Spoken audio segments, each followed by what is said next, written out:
24 में मोदी को जाना ही होगा।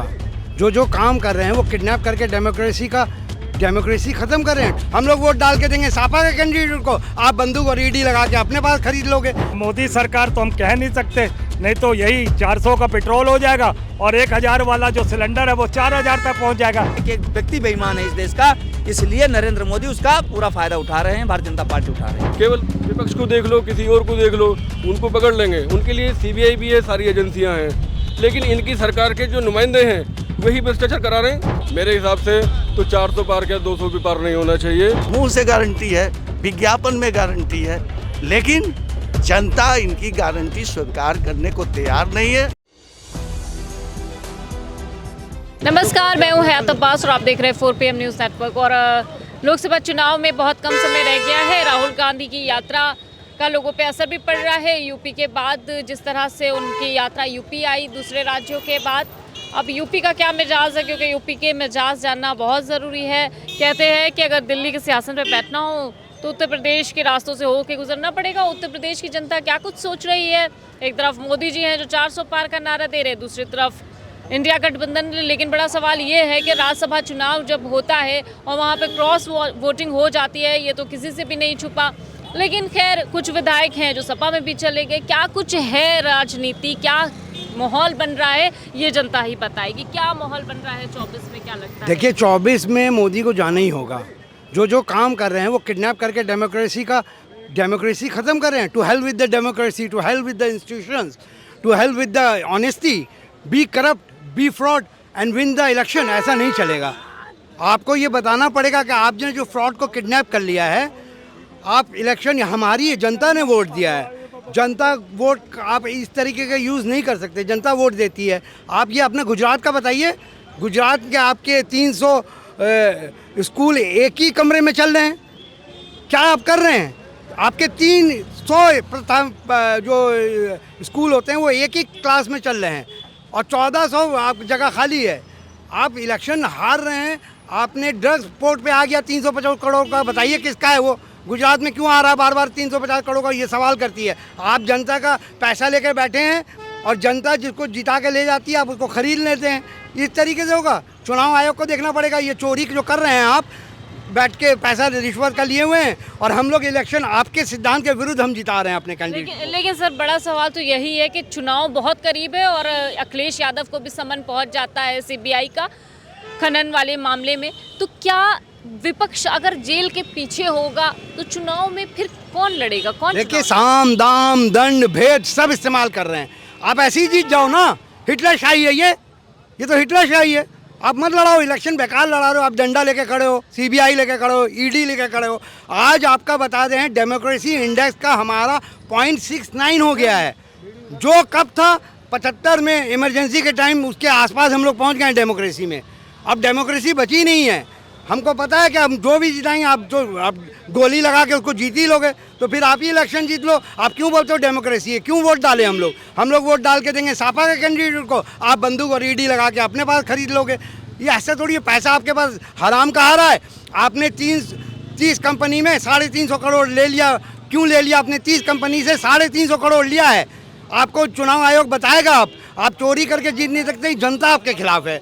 जनता लड़ रही है। जनता का वोट बहुत मायने रखता है, लेकिन जनता को ये पता होना जरूरी है कि जो जहां वो वोट डाल रहे हैं वही नेता चुना जा रहा है या वोट कहीं और जा रहा है। ये सवाल बहुत बड़ा है। मोदी का एक नारा है अब की बार 400 पार। हाँ। मगर हमें लगता है कि देश की जनता को पूरी बात नहीं बताई है नरेंद्र मोदी ने। नरेंद्र मोदी ने ये नहीं कहा 400 सीट पार। 100 का पेट्रोल, 100 का जो है वो 400, डीजल जो 100 का है वो 400 पार, तेल जो है 100 का है वो 400 पार, जो रिफाइंड है वो 400 पार। देश को भ्रमित कर रहा है नरेंद्र मोदी। दरअसल 400 जो पार है वो सीटें पार नहीं है। पेट्रोल, डीजल, तेल, रिफाइंड, इन पे 4 गुना रेट बढ़ेगा। मोदी जी तो कहते हैं बहुत हुई महंगाई की बार इस बार मोदी सरकार। तो 10 साल से हम क्या देख रहे हैं? 50 का तेल, 100 का, 50 का डीजल, 100 का, 400 का सिलेंडर, 1000 का। तो फिर अब की बार मोदी सरकार तो हम कह नहीं सकते, नहीं तो यही 400 का पेट्रोल हो जाएगा और 1000 वाला जो सिलेंडर है वो 4000 तक पहुंच जाएगा। तो अब की बार मोदी सरकार नहीं, अब की बार गठबंधन सरकार, कांग्रेस सरकार। लेकिन बड़ा सवाल तो यही है कि गठबंधन जिस तरह से अभी ईडी सीबीआई का डर सता रहा है गठबंधन को, उनको जो है दबाव बनाया जा रहा है, तो कैसे पॉसिबल हो पाएगा भाई? दबाव के बनाया जा रहा है। आज शायद सर्कुलर जारी हो गया है कि हर जिले में सीबीआई अपना कैंप लगाएगी, हर सीबीआई कैंप लगाएगी। और हमको तो लगता है अखिलेश यादव जेल भी जाएंगे और सपा उत्तर प्रदेश लड़ने नहीं देंगे भाजपा के लोग। तो अब होगा क्या भाई? क्या होना क्या है? कुछ नहीं है। जब यहाँ की जनता अपने बच्चे का भविष्य 5 किलो अनाज पर बेच सकती है, अपनी गरीबी लाने के लिए 5 किलो अनाज लेने तैयार है, तो जनता इसकी मालिक जो चाहेगी करेगी। सीबीआई का या नरेंद्र मोदी का इसमें कुछ लेना देना नहीं है। 140 करोड़ जनसंख्या में 85 करोड़ लोग राशन ले रहे हैं। हमको नहीं लगता 85 करोड़ लोगों को राशन की ज़रूरत है, फिर भी अगर ले ही रहे हैं, भ्रष्टाचार में आकंठ डूबे हुए हैं, तो जनता चाहती है कि देश बिक जाए, वो आकंठ डूबा रहे, पूरी देश की जनता चाहती है। हो सकता है मेरे ऊपर FIR भी इसके लिए कोई करा दे, लेकिन सच्चाई यही है कि देश की जनता बहुत बेईमान है, वो खुद बेईमान है। पैसा अगर नहीं लेना चाहती, आपने कहा FIR करा दे, मतलब क्या बोलने पे भी अब प्रतिबंध लग जाएगा? क्यों नहीं लग जाएगा? जो बेईमान यहाँ पर है, जो 85 करोड़ जनता राशन ले रही है, क्या वास्तव में 85 करोड़ जनता राशन लेने के लायक है? हमको तो नहीं लगता है। तो उसमें जिनको तकलीफ होगी या भाजपा माइंडेड लोग होंगे जिनका खिसक रहा होगा जनाधार हमारे शब्दों से, वो जरूर FIR दर्ज करा सकते हैं हमारे खिलाफ कि हमको चोर कह रहे हैं। लेकिन सच्चाई है, भारत की जनता, हर जनता, ये कि एक व्यक्ति बेईमान है इस देश का, इसलिए नरेंद्र मोदी उसका पूरा फायदा उठा रहे हैं, भारतीय जनता पार्टी उठा रही है। आप क्या कहना चाहेंगे? आप बोलेंगे? जी, जब से अभी प्रदेश में जब से ये सरकार आई है, भ्रष्टाचार के नए नए आयाम गढ़े जा रहे हैं। मैं मेरठ से हूँ। अच्छा, आप मेरठ से आ रहे हैं? हाँ। मैं मेरठ से हूँ। हाँ। प्रधानमंत्री ने कहा लाल किले से खड़े होकर कि हम भ्रष्टाचार को बंद कर देंगे, जीरो टॉलरेंस रखेंगे भी। यहाँ पे भी मुख्यमंत्री जी ने कहा, लेकिन प्रधानमंत्री के नाम पर ही मेरठ में रसद विभाग में पैसे मांगे गए, मंथली के पैसे, महीने के पैसे मांगे गए, और अधिकारी पैसे मांग रहे हैं। तो कहाँ से जीरो टॉलरेंस आ जाएगी? तो भ्रष्टाचार के नए नए आयाम पैदा हो रहे हैं। मैंने लगभग 20 एप्लीकेशन दे चुका हूँ। जांच होली, जांच में उनके सिद्ध थे आरोप, ऑडियो वायरल थी, उनको वैसे ही छोड़ दिया गया, बिना किसी कार्रवाई के छोड़ दिया। तो कैसे सरकार में काम होगा? कैसे भ्रष्टाचार?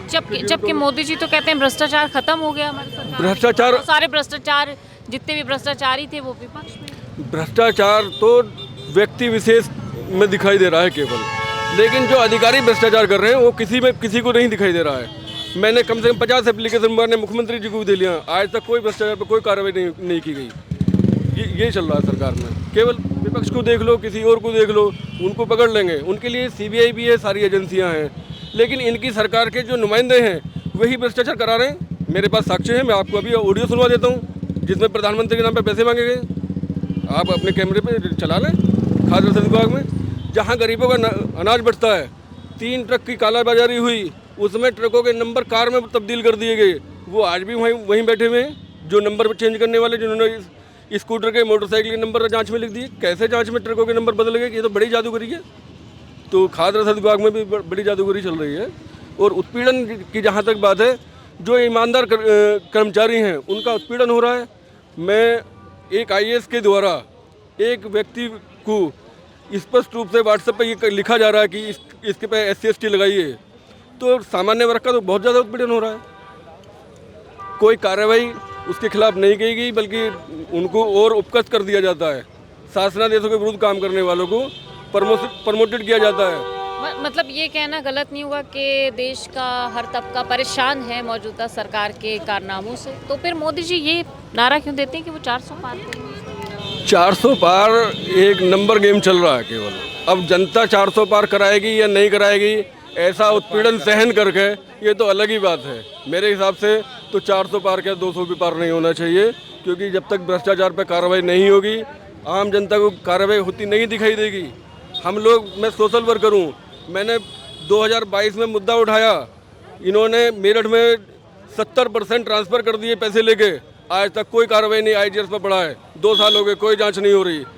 शासनादेश आने से पहले, ट्रांसफ़र पॉलिसी आने से पहले 13 मई के शासनादेश से, जिसमें केवल पटल परिवर्तन होने थे, उसमें इन्होंने 70% ट्रांसफ़र करे, सब में विकल्प लेके करे, खुली उगाही हुई। मैंने सरकार को शिकायत करी, लेकिन आज तक वो IGS पर पेंडिंग है, कोई कार्रवाई नहीं हुई है।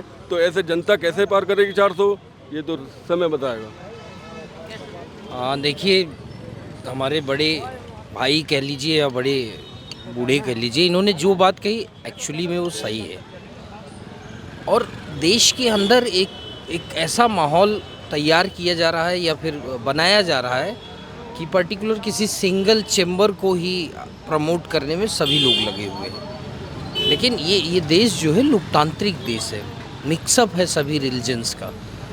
तो अब जो पॉलिटिक्स चल रही है बेसिकली ये वही पॉलिटिक्स है जिस पॉलिटिक्स को कांग्रेस ने बहुत पहले जिसकी बीज बोई थी।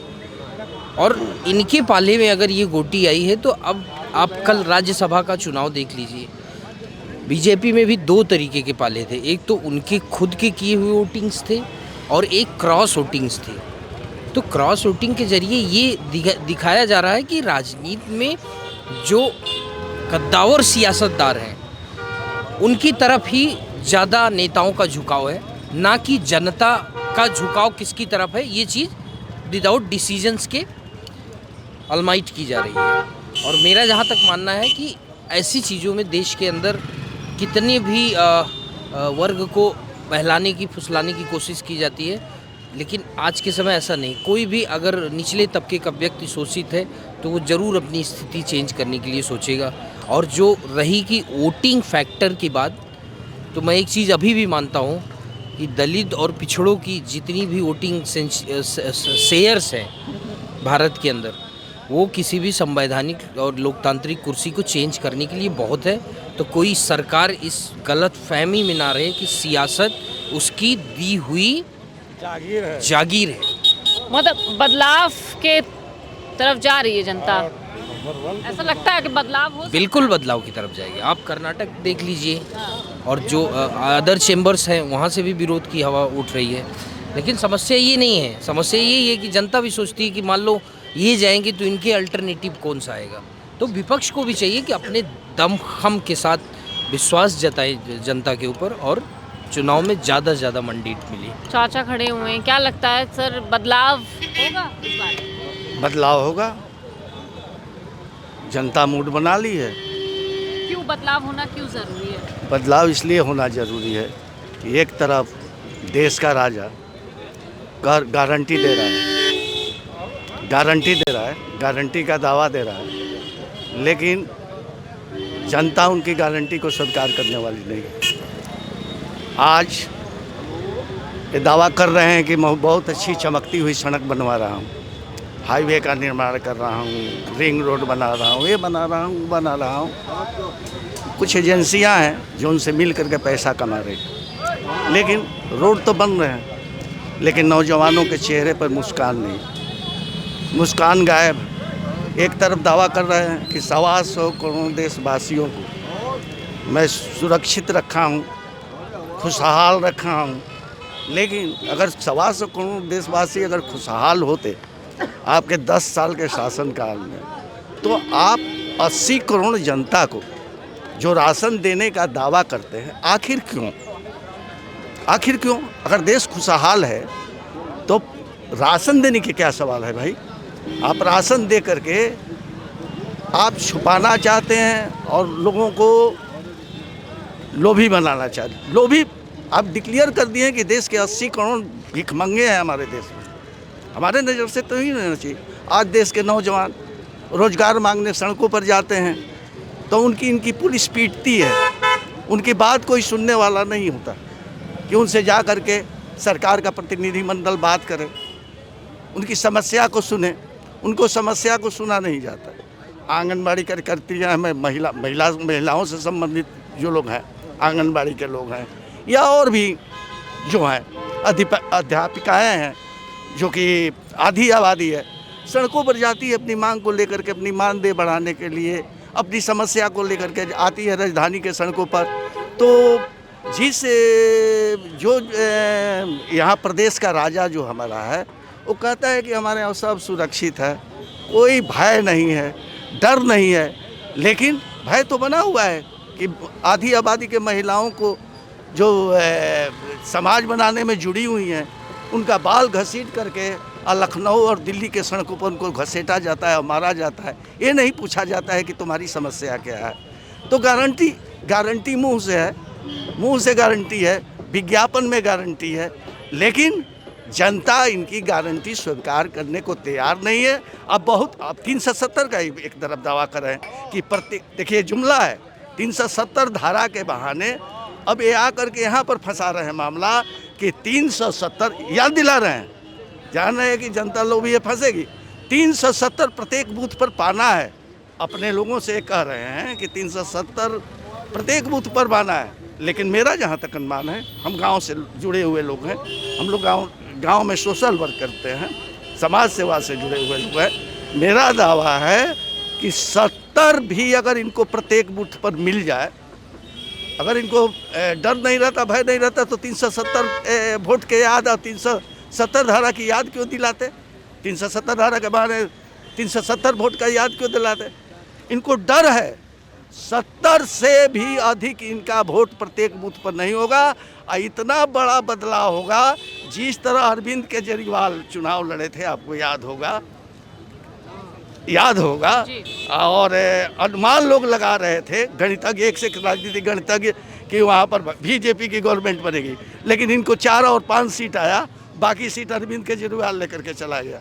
दावा लोग 22 में कर रहे थे, भाजपा के लोग 22 के चुनाव में हमारा यूपी में, कि 22 में अखिलेश यादव 22 ठो पाएंगे, सैकड़ा से ऊपर चले गए। कुछ चूक किया इन्होंने, गलत नेताओं को अपने पार्टी में मिला लिया, जिसके चलते इनका वोट खरक गया, नहीं तो गवर्नमेंट बना लिए रहते। हाँ, तो साफ तौर पे लोगों का क्या कुछ मानना है लोकसभा चुनाव को लेकर? लोग साफ तौर पे यही कह रहे कि शायद कहीं ना कहीं सरकार ने इनके साथ छलावा किया है, धोखेबाजी की है, जुमलेबाजी की है, क्योंकि धरातल पर हकीकत उन जुमलों से बिल्कुल मुख्तलिफ है। फिलहाल हम इसी तरह लोगों से बात करते रहेंगे लोकसभा चुनाव को लेकर। कैमरा पर्सन सत्यनारायण के साथ मैं हयात अब्बास, 4PM न्यूज़ नेटवर्क।